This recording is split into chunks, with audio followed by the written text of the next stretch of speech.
Greetings everyone, my name's Dom and today I'm going to be talking to you guys about Call of Duty, namely Black Ops 3, the latest installment in the Call of Duty franchise. So I was minding my own business and I see Level Cap has uploaded. In his video there was a topic called Call of Duty Black Ops 3's new multiplayer package.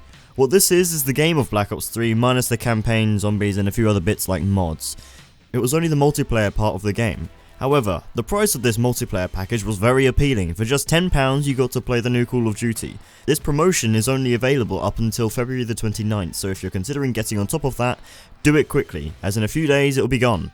But anyway, something that struck me was the fact that Black Ops 3 got all of this hate and received really bad press from YouTubers at its launch. The port was horrible, stuttering and performance issues plagued the game, mouse acceleration was a massive problem, it didn't visually look great, and they even forced low quality textures at one point to trick the community into thinking they had an optimized game. That's not my gripe with this situation though. Because of the launch they deserved what they got. What I am disappointed in, however, is the lack of voice for the game a few months down the line. Ladies and gentlemen, I am that voice. Today we'll be looking into Black Ops 3, 3 months on, and seeing whether they are fixed or faffed with their game. What do you guys think? Is Call of Duty dead? At launch there were many performance issues, frame rate issues, mouse issues, and stability issues. We're going to be going back to each one of these and seeing what has changed. So without further ado, let's get into it. Alright, so this is the main menu of Call of Duty Black Ops 3. You will notice that I no longer have the orange triangle by my name, and the campaign, zombies and bonus is also unlocked now. This is because I have bought the full game, I've got the upgrade package, and I'll be getting into why a bit later on, but first let's get into the menu. So here we are greeted with identity. This is where you can change your emblem, calling cards, clan text, screenshots, paint shop, which is where you can customize your weapon, and also gunsmith, which is where you can sort of create your own custom weapon and just put on loads of attachments, and it's actually a really cool feature that I quite like. But let's go into the options menu. So straight up you have this big control panel, which you click on, you can bind all of your keys, and it's very, very good. Here you can change your mouse acceleration, which of course I have off, and also the mouse filtering, which is to do with input lag. Again, you want both of these set to 0, so there's no mouse acceleration and no mouse filtering at all. So you want raw input. My mouse sensitivity is on 2, which I find most comfortable. But let's get into move. Now this is obviously all of the very standard key bindings, is what I find really comfortable to use and get to quickly without having to, you know, stretch my hands across the keyboard. Combat is essentially the same, it's just key bindings, they're all rebindable. One thing that is quite annoying though is when you try to bind one with the same one. Say if I wanted, I don't know, next weapon to be E, then it would take away throw secondary. It would unbind that, which is kind of annoying. You'll see in the gameplay that I got 2 score streaks, which is a UAV and a Hellfire missile, and I could not use them because I accidentally unbounded my score streaks. So yeah, again, you can do your gamepad layout. It's just the traditional PlayStation or Xbox controller. You also have the content filter, so you can enable or disable gore or graphic content, which is good for kids, because there are oh so many 12-year-olds, especially on console. Music tracks, I'm guessing that's where you can add your own music and make it sound really cool. The music in this game is pretty good. Now, we are going to be running full settings in all the gameplay that I show you, but this is the options menu, so you get a custom option for windowed full screen and windowed full screen. I prefer windowed full screen, it's my favorite and I've had no issues with it. You can adjust your brightness, and your field of view goes from 65 all the way up to 120.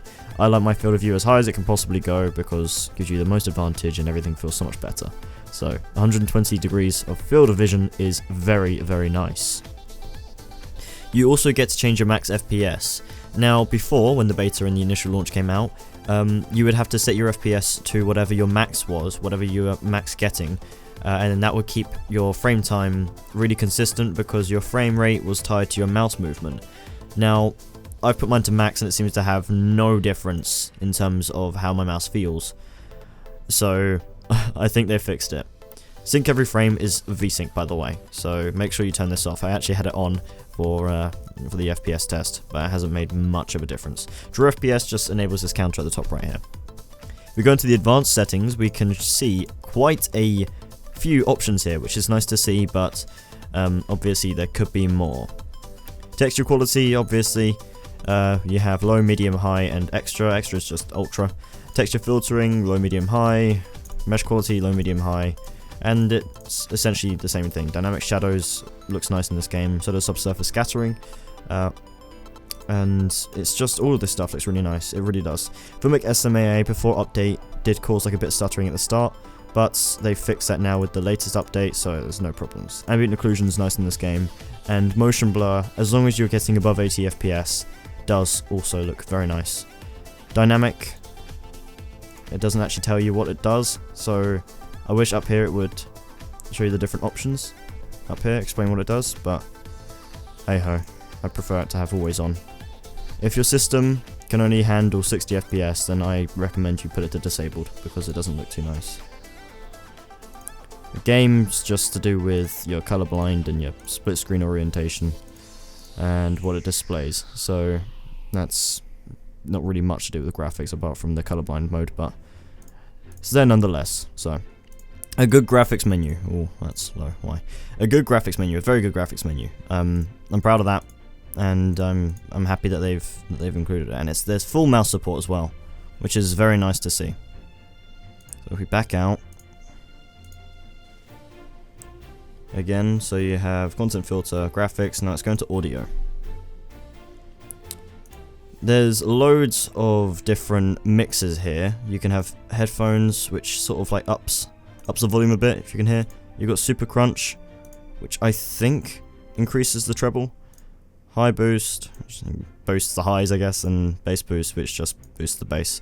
Bass would be probably good for footprints and stuff, so yeah. But then you've also got the Treyarch home mix, which is what they recommend, so I'm kind of using that at the minute, and it seems to be working. There's a lot of stuff here. You can change the individual voice. You got the master volume, obviously. Let's put it down a bit. Excuse me, voice break. You got music volume. You can just turn it off and turn it up. You got sound effects, and then again cinematics, and it's a good audio menu. I wish they did tell you more. Like it just says adjust the audio mix. Wish they told you again individual options. But hey ho, you know, not everything's perfect. Subtitles on and off. That's nice. I don't know why it's in audio though. It's probably should be in like just like normal options or whatever. But anyway, you have your network settings where you can you find out your stuff to do with etc. etc.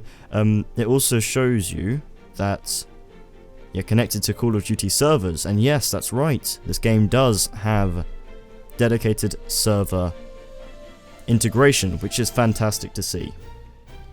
So aside from that, that's the options menu in a nutshell. It's very nice, it's very good, it's very easy to just access. Graphics here, controls here, and I like how it's just, like for the controls particularly, it's quite nice and big. So yeah, a good settings menu, a very good settings menu. Now that we've looked through the settings, we're going to have a look at the performance. Performance in first-person shooters is everything. When you're running and gunning, every bit of info from the server is vital to reaction time, and the time it takes between you seeing your opponent and them being dead on the floor in a heap of their own guts. The performance in this game, I am happy to say, is very good. I expect to be getting on a new generation title 90 to 100 FPS maxed out at 1440p with my 980 Ti, and that is exactly what we are getting. There is, on the most intensive map, of which you are seeing in the gameplay, some areas, like on these stairs, where it drops down to like the mid 70s to 80s for some reason, but finds its way climbing back up to the 90s in no time. This is a game where you will definitely benefit from a higher refresh rate panel, as you seriously do feel the difference on this game. Initially, when I first downloaded the multiplayer pack, I found out that on 2x Filmic SMAA, there was some stuttering at the start of the game for about 10 seconds, nothing majorly noticeable by any margin, but it was still present. This, thankfully, has now been resolved with the latest update, which came out a couple days ago now. So now, in terms of performance, the game is spotless. I will be building myself a lower end rig to test out, so I can see what performance is like on new games on both ends of the spectrum, but you will have no problems running this game maxed out on a decent video card. But what about visuals? Visually, this game is very impressive. There was a patch not too long ago when they released the ultra textures with low textures to trick them into believing they had good performance, but they claimed it was just a bug with texture streaming, which may or may not be true, but that doesn't really matter because now the game looks very nice. The textures are crisp, particularly on the ground, however some textures like on the trees weren't very well tessellated and did look a bit muddy and low res. Aside from that, rock formations are beautifully tessellated, motion blur looks fantastic, although albeit only at frame rates above 80, and the quality of the water is also very well done. It looks like a AAA title, it looks next gen, and I have no gripes with the way the game looks. So what about all the stability issues? By stability, I mean network issues, bugs, crashing, that kind of stuff. Have I experienced crashing? Yeah, once when I first downloaded the game. Not all the files were properly downloaded, but a quick repair in the Steam library took care of that in seconds, and I was able to download a few files and jump straight into the game. What about bugs? Nope. I've experienced no bugs or glitches, and nothing has been exploited against me to make the game unfair. There is some issues with the latency on servers, however. I have never seen someone with under 20 ping. It all hovers around 30 to 40, and then you get some unlucky sods with over 200 or something ridiculous like that. There are some occurrences where you are running and gunning and you shoot someone, they disappear behind a corner and your bullets still hit them, despite, on your screen, them being gone and out of sight. This problem was far worse on Advanced Warfare and Ghosts, but it is still sometimes apparent on this game too. But does that break the game? No. Does that make it unfair? Not really, if I'm honest. I have only experienced it a couple times and honestly I'm nitpicking things out. The game still rewards accurate players with satisfying sound effects of your enemy's head exploding or something gory like that. But what about mouse issues? Something which I mentioned earlier about problems in the beta and in the initial release was mouse issues. There was input lag, mouse acceleration, and other weird glitches with stuff like macros and buttons not working the mouse itself with the game. Obviously this would have been frustrating if you'd got this brand new gaming mouse and you really want to use it. So 3 months on, are these issues still here? Before I reveal the answer, I want to point out that I have the Rocket Cone XTD Optical. Its optical sensor means there is zero input lag and zero mouse acceleration coming from the mouse. And so if there was any, it would be at the fault of the game and not the hardware. I can tell you now some very good news. I was whipping my mouse left, right and center. All of my targets were traced beautifully, my accuracy was on point, and remains so. And there is absolutely no faffing around when it comes to seeing your target and absolutely destroying them with a few clicks of your mouse. As far as I can tell, there is no mouse acceleration nor input lag, and so that alone makes this game a worthy and well executed PC port or patch up, I guess. So how does the game feel? The feel of the game is fantastic. You jump into a match, the timer goes down, and sometimes you hear people in chat hyping up the game, and you load into the map quick as a bullet thanks to my, SSD, and then this music plays, and oh boy, let me tell you about the music. It has a good beat, a good rhythm, and it definitely does its job in hyping you up. You feel ready, and it puts you in this warm attitude, and you get this sense of joy in your mouth, and all of a sudden you are primed to wreck some scrubs, drink Mountain Dew, and chew on some cheesy Doritos. It creates this influence of positive mental attitude, and honestly, I think they have nailed the presentation and excuse and logging into an online game with or without pals. It is very fun indeed. I can see why some people may not want to get into it though. I can see why someone who was fucked over with Ghosts, I can see someone who was fucked over with Advanced Warfare, and someone who was fucked over with all the Broken Promises, why they wouldn't want to jump straight back into the COD scene. I understand that point of view and I see where you're coming from, but see where I'm coming from. I love Black Ops 2 to bits, and in my opinion it was the last good Call of Duty. Ghosts ruined that, and Advanced Warfare certainly didn't help, but with Black Ops 3 it was different. Whatever problems may have been in the game at launch definitely have no effect now, or at least not that I noticed. The game is very fun. But is Call of Duty dead? No, not at all. This game is far from dead. You log into a lobby and within seconds it's filled to the brim and you get straight into the action. No matter what you play, whether it's hardpoint, domination, team deathmatch, you will always find a game that is full within seconds. Treyarch, after only 3 months of being out, have managed to patch up all of these bugs, stability issues, mouse issues, performance issues, and still deliver a very fun game to play with your friends or by yourself. For these reasons, I have now invested into the game and bought the upgrade package. Overall, the game cost me £20, and for that price, this game is definitely worth it for what you get. Let me just go over what you get for a second.